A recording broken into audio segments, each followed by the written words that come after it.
As the small boat bobbed in the waves, making its 8 passengers continuously sick, and with nothing in their stomachs left to bring up, the thirst was playing with their brains. Dehydrated and weak, melting under the sun and praying for rescue, the octet of Libyan men and women knew they were far from both their departure port of Abu Kamash and their destination of Malta or Italy.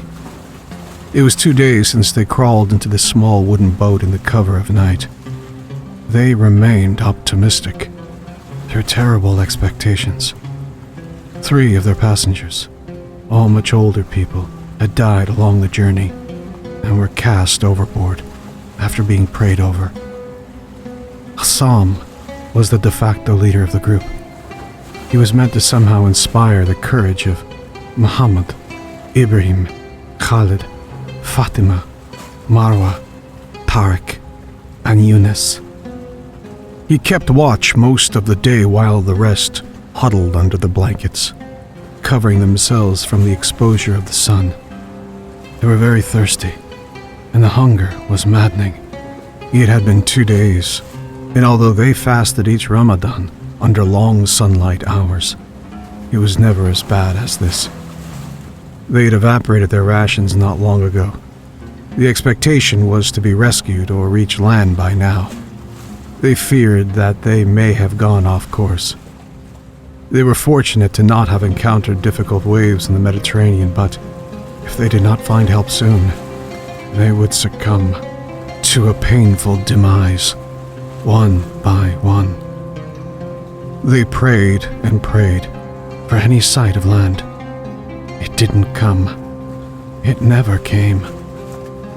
On day 3, not long after sunrise, Khalid alerted the rest that he had seen a glint on the horizon. It was poorly defined, but it was something other than a wave glint, he was sure. They attempted to paddle towards the glint. The makeshift tattered sail usually had done all the work with one hand on the rudder to keep them going straight, since they had the energy, but they couldn't make the mistake of moving away from it in any direction. Their compass seemed to no longer be working from that morning. When they woke, it wouldn't move no matter what direction it was pointed at. Muhammad and Khalid grabbed both oars and moved towards the speckle of light dancing on the horizon. After an hour and a half of paddling, they seemed to be getting nowhere. They were not getting closer. It dawned on them that perhaps the object was a ship, and it was moving away from them. They persisted. Having an object to fixate on would keep them occupied and focused. It began to get dark, and the last sparkle of the thing faded into the brown of dusk, and eventually into black. They used muscle memory and intuition to push towards the object. It must be going somewhere better than here, but for them now to be in their 3rd night in the boat in the narrow Mediterranean, they should have easily hit Malta or Greece by now. Not even a Coast Guard patrol. At this point, they would have been happy to have circled back to Libya. They shared the rowing duties between the 8 of them. It was dark with only the reflection of the moon across placid waters providing only the vaguest of illumination. They continued to row forward, and throughout the air, echoing off the barren sea, was a deep laugh. It moved from direction to direction, and was distant and close. It had no explanation. The women began praying, and the men stayed firm and peered across their surroundings. It was a boat close to them and they couldn't see it. Then, suddenly, it seemed like hundreds of seagulls rushed overhead, flying away from the boat's trajectory, going into the direction from where they came. "My God, what is that?" said Hassam. The rest were too weak to be afraid. They were also too weak to continue paddling. There was no one left to keep rowing, and they stopped, defeated. hoping that there would be some sign when they awoke. There had to be. They couldn't imagine many more times to wake. In the blackness, with the moon covered by dark clouds, nothing could be heard except the water against the side of the boat, lapping against the rotting wood as if it were mocking them to come finally into its aquatic embrace. Then, the boat struck something. It woke them all. They could see nothing, but they most certainly bumped into something large. With a shake of their flashlight, to eke out the last of its battery, they scanned ahead to a black wall. Metal. Then scanned upwards to see they were at the base of a giant container ship. They were elated. They paddled around for a ladder up, and they found it after some time. A diagonal set of stairs that began at the base of the ship's float line. They tied the boat to the stairs, tightly, with heavy rope. They heaved one another up the ship's base. Hassam exiting their little boat last, onto these stairs, and realized only then that it was nearly impossible to walk. Their legs had been useless. They were not ashamed to have crawled part of the way up the stairs until their legs slowly became accustomed to standing. They shouted for help. They took their chances. They couldn't just board a ship with no warning. They could be shot on sight, depending on the crew. No answer. They kept shouting, even louder for help as they crept up the stairs. The stairs were about 6 stories high, and when they reached the top, they gave one more shout across the ship that was covered in stacks of containers. The 8 of them stood, dumbfounded. They were happy to be on the ship, out of their floating coffin, but they couldn't understand why nobody had answered their call yet. Even in the dead of night, why were there no lights on? And nobody could hear them? They moved towards the area of the ship that seemed like the main piloting bridge. They made their way up the stairs and expected to see someone on duty. There was no way that the ship wouldn't have a pilot and entire crew on duty steering it. Yet, sliding the door open, it was dark and empty. Something was wrong. They all felt it. What is happening, Hassam? Where is everyone? Why is it all empty? Whispered Abdullah. I don't know, Abdullah. I don't know. They saw that none of the equipment was operational. No engine running, no light on any of the pilot mechanisms. They decided to continue looking. They walked down the stairs to the deck again. They moved towards the containers. Then they heard banging. The containers.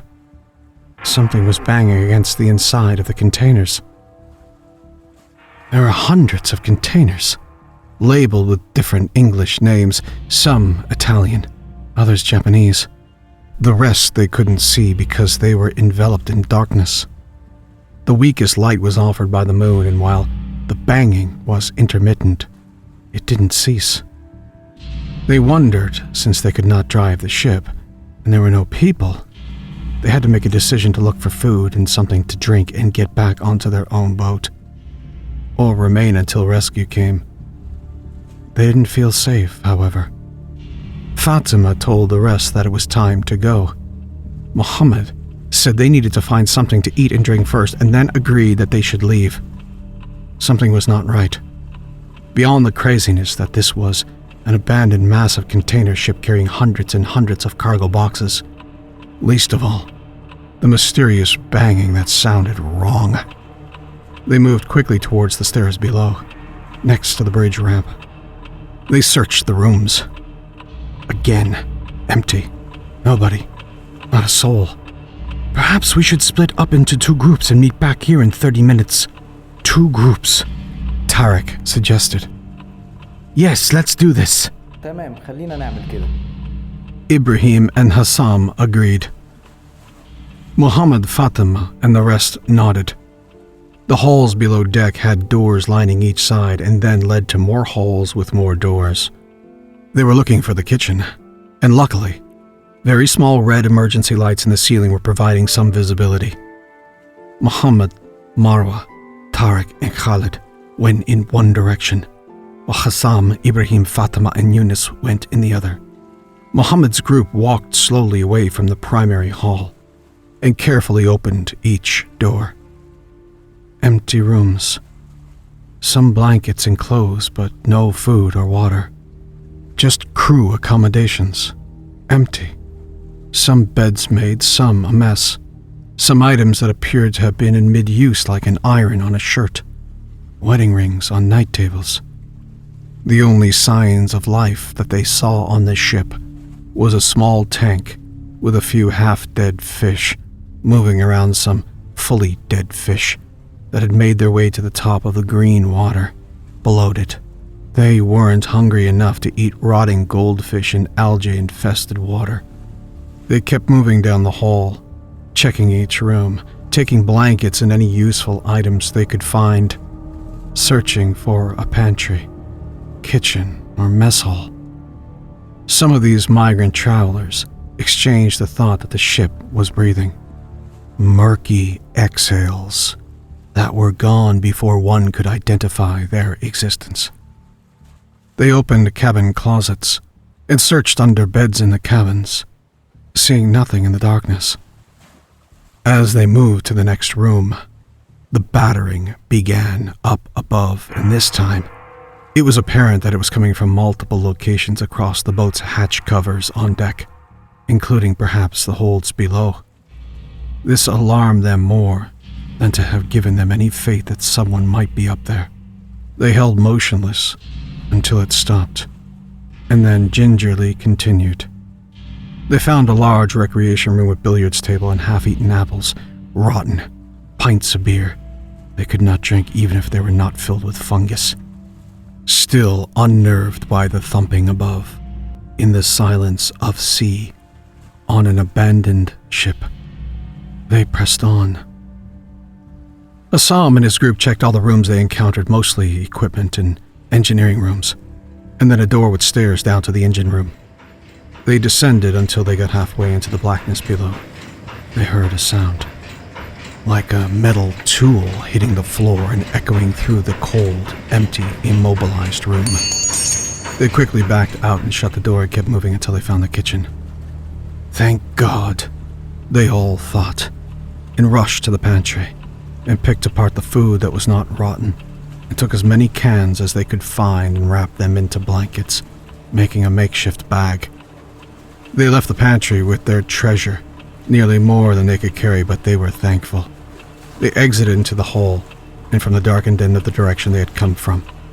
In the distance, that identical laughter they heard on the boat. Except, in this setting, the dynamics, echo, and tone were different. "Hello?" مرحبا. Yunus said. "Is someone there?" في حد هنا يا جماعة؟ Ibrahim added quietly into the echo-saturated hall. Nobody responded. Their hearts were audible in each of their chests. They moved quickly towards the first set of stairs they could find. They rushed up and were on the main floor once more. They shouted for Muhammad and his group. They heard them shout back from overhead on the deck. They found the stairs up and carried their hard-gotten gains. They made it to the top and greeted the others. They all ran to the bridge where they ate as much as they could. Most retched after the first few bites, but continued and gulped down liter after liter of bottled water. They were in good spirits again, regardless of being in the pitch dark and floating in the middle of nowhere, floating on some uninhabited and unnerving vessel.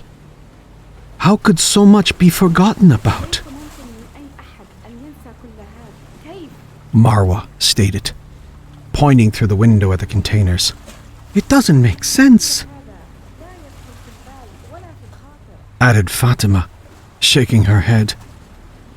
If so much time had passed for an abandoned ship, long enough for so much mold and decay to form, how could it not be searched for?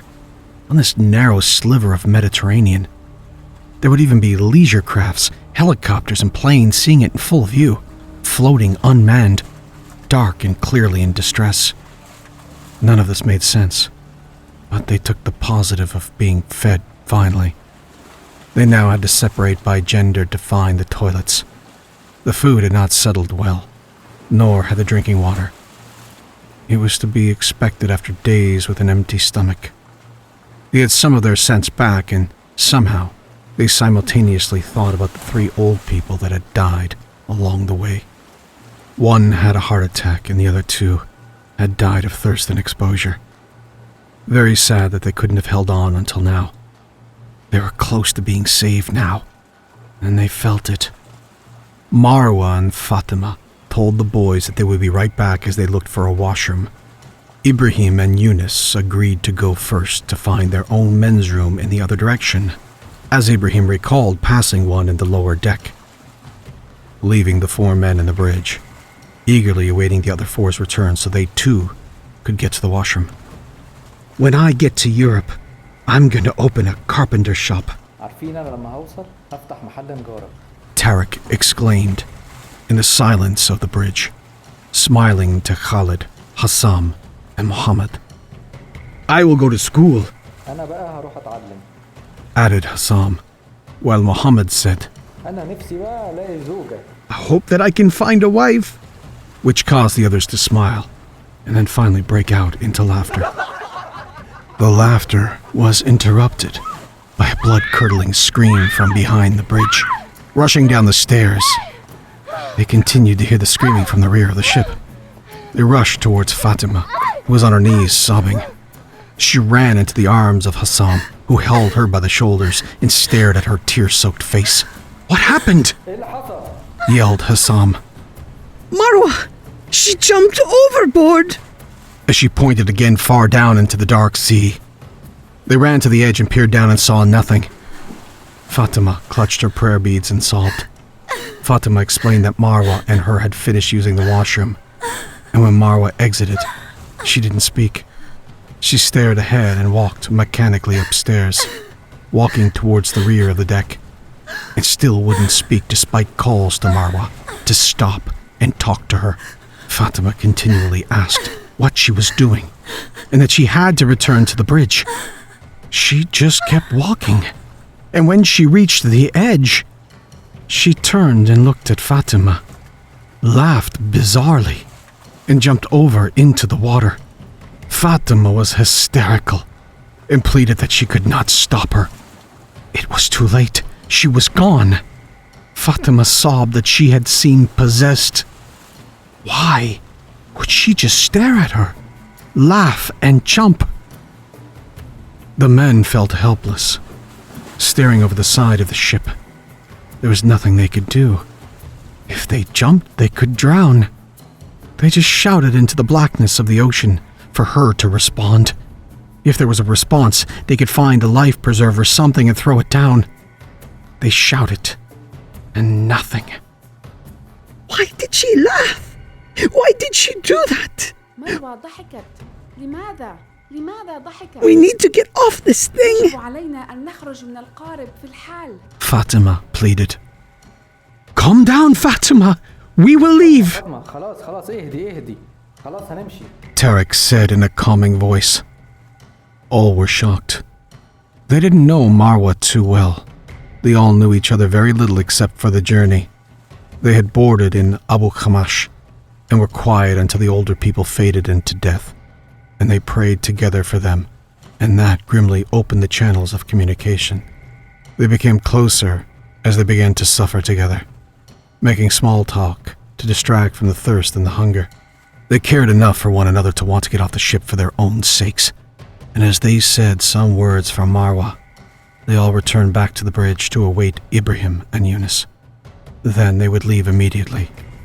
They would get to the stairs, back to their boat, and paddle on with their newfound revitalization, thanks to the newly discovered nutrition and hydration.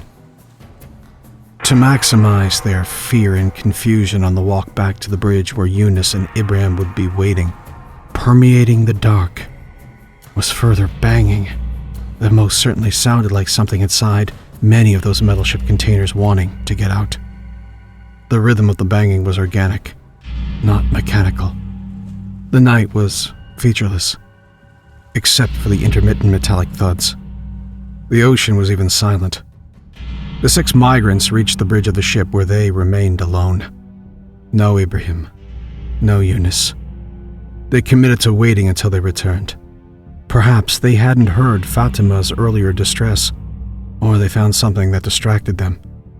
They needed to return to the boat soon. The group were desperate to get off this floating horror show. Their stress level amplified with every waiting minute and every thunderous bang below. And after the tragic loss of Marwa, their sanity had been tipped on its head. Hassam and Mohammed decided to go out for a search of the boys. They could no longer leave it to the weight. They walked onto the deck and moved around to the rear hold where they had found Fatima screaming. They walked around the containers on the rear hold. They shouted to their friends and there was no response.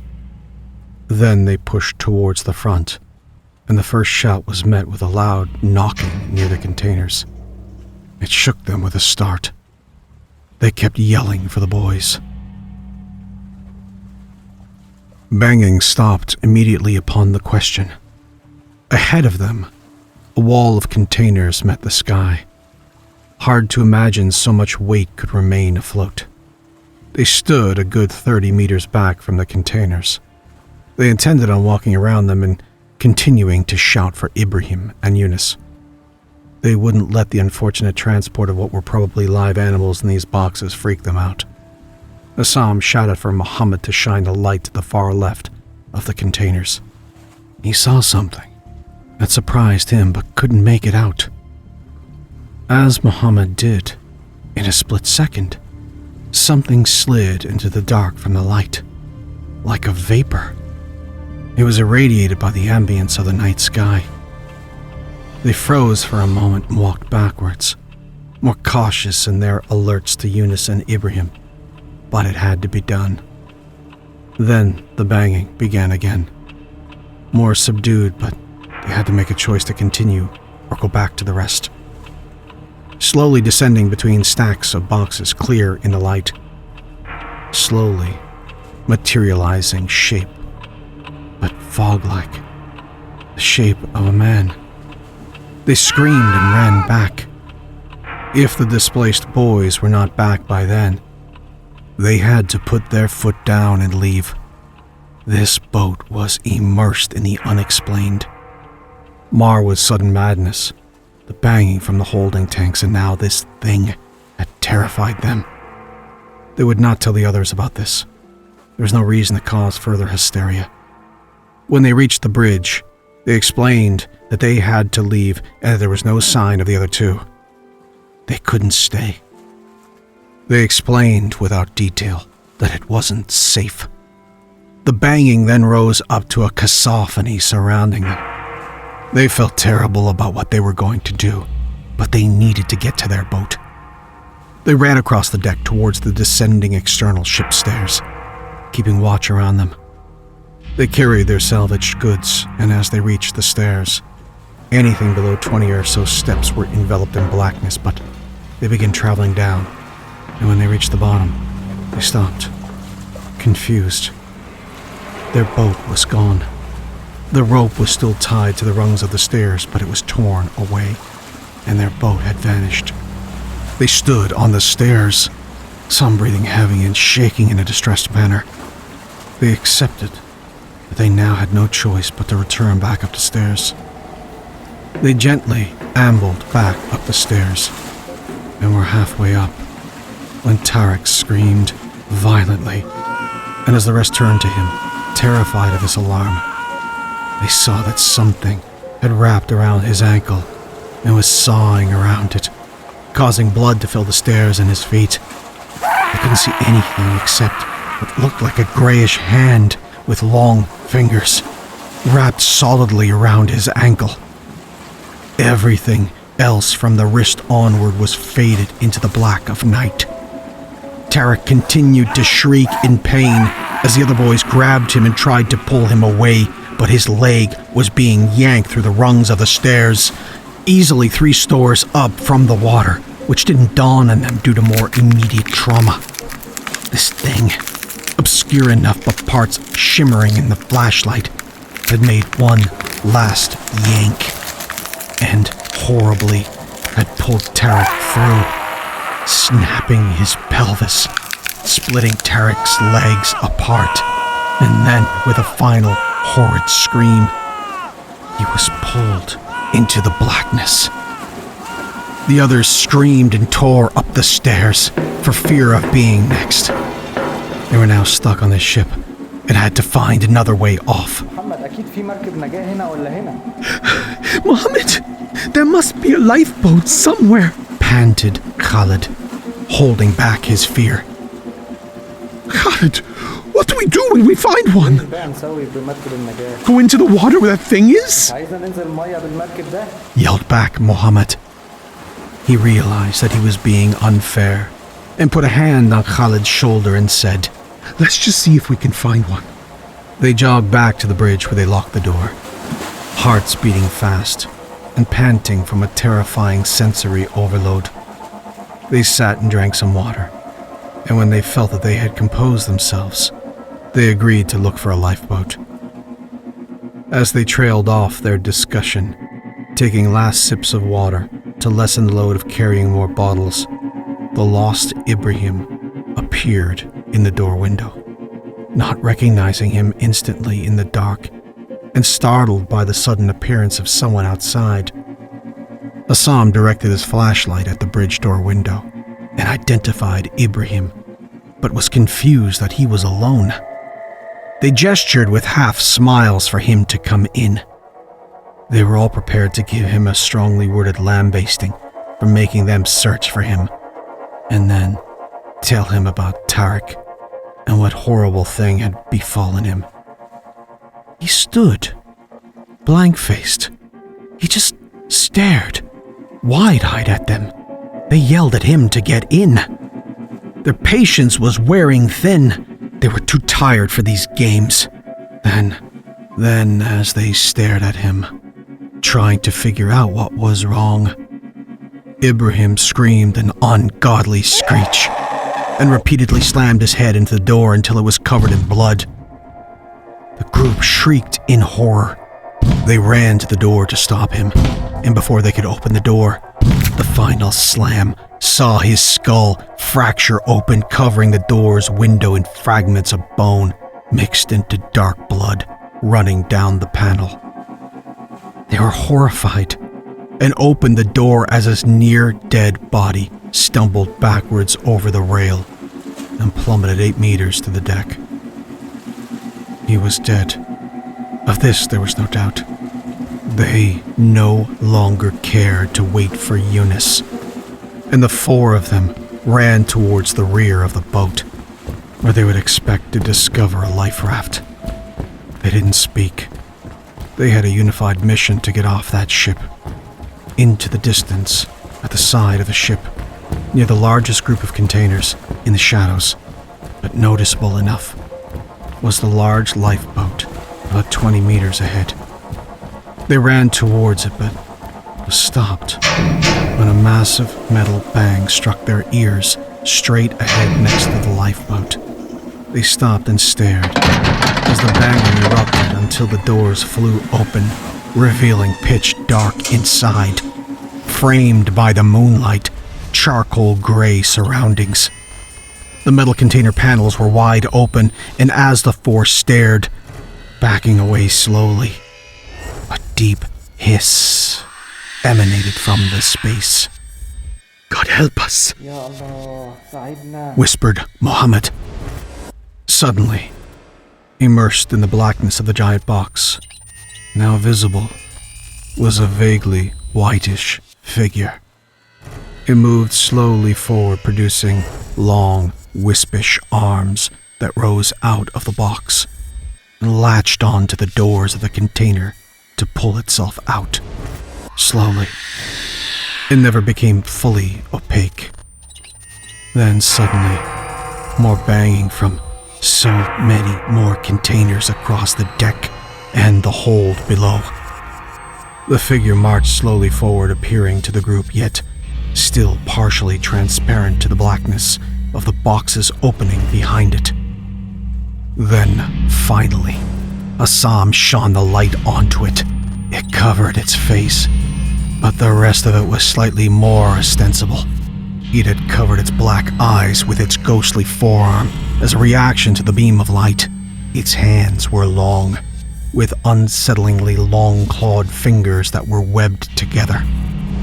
When it slowly lowered its arm and revealed its face, Fatima fainted. The rest of the group gasped, unable to breathe. With no notice of Fatima, now laying on the deck unconscious, they tried to make sense of this creature that stood ahead of them. Eyes glossy and protruding, white mouth lined with exceedingly thin, sharp pin-like teeth that were crushed together, 2 slits where its nose must have been.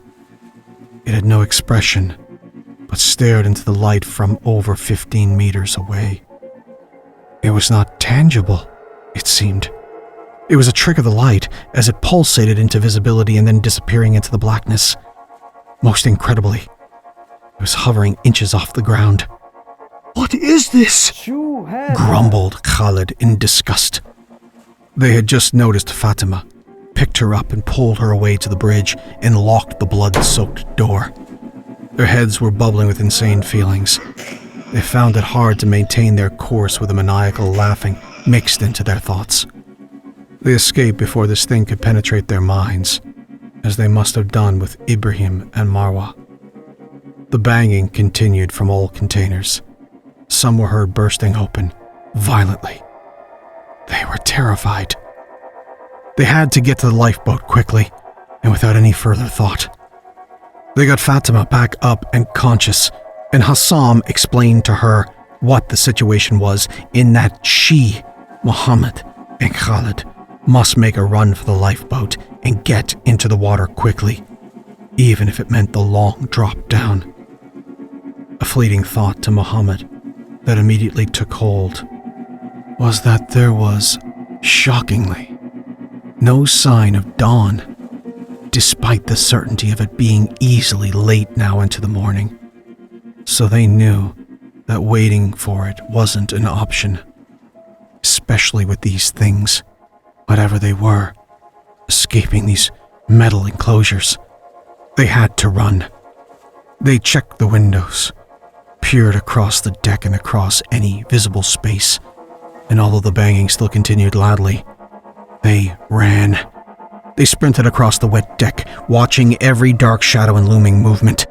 They were halfway across the deck to the lifeboat, with no sign of these creatures when Fatima stopped dead. As the boys noticed that she stopped, they urged her to keep running, but sensed that something had gotten her attention, and looked. It was young Eunice. Oh no! Eunice! Screamed Fatima. Eunice was hanging from a rope, crudely tied on one of the mast hooks. He had hung himself. What was happening? They thought collectively. What had caused their happy group to succumb to this madness? And what were these things being transported? They pushed on and began untying and removing the clasps from the hanging boat and let it drop to the water below. They had to jump the long way down into the blackness of the sea beneath. Shining the flashlight down into the water, they saw the boat awaiting them, bobbing up and down. And first Hassam handed the flashlight to Khalid, and he jumped. Then Fatima. Muhammad urged Khalid to go next, with the shouting below that they were okay. Before Khalid could protest to say that he would go last, something reached behind Muhammad from the inky darkness behind them, near the mouth of the open container, and yanked him back into the obscurity of the black. As Muhammad screamed, groups of these things giggled demonically back into a terrible unison. Khalid jumped. He landed in the water, nearly missing the 2 in the boat. They pulled him up and while gasping and spitting out salt water, explained that Muhammad was taken by those things. They were relieved to have left behind this floating nightmare and lamented their friends. They sat, breathing heavily, hearts still pounding, and floating rudderless but happy to be away from the ship. It was in the moonlight. They could barely see its name, written in white letters, as they squinted at the side of the massive black ship. La Purgatorio. As the ship began to thankfully drift into the distance, and the thought that they were making distance from it, they collapsed, fatigued, into the boat, covered themselves in blankets and tried to regain their sanity. It was less than a few minutes when, in the distance, from the direction of the ship, the ghoulish chuckling and hooting amidst low moans, they saw slightly visibly hundreds of these distant shapes floating down to the water and glide forward quickly, laughing and shrieking. As Hassan paddled furiously, Khalid unrelentingly pressed the button of the outboard motor, slamming it continuously to start, but it refused to engage. Then, horrifyingly, they heard the sound of these things beyond the fog, echoing across the surface of the water, most certainly getting closer. Countless murderous apparitions, ready to emerge from the viscous fog next to them. They were nearly upon them, and there was nowhere to run. God help us! A panicked Hassam gasped as he held his prayer beads close to his chest.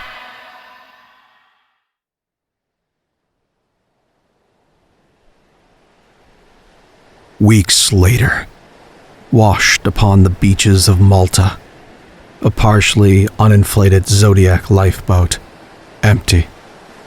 Prayer beads stuck to its floor with cans of food, wet blankets, and pinkish water in small corners drying in the sun. A sad tale of the tragic loss of 8 young people, yearning for new fertile ground and a new life. As captain of La Purgatorio, me and my crew suffered a similar, terrible fate, as my ship was assailed by a sinister force, commensurate of our ship's title. Now we lay in deep beds of mud below the sea, still taunted by the tendrils of evil above the rattling white caps that suspend this demon vessel. May God help any of those that come by this terrible thing.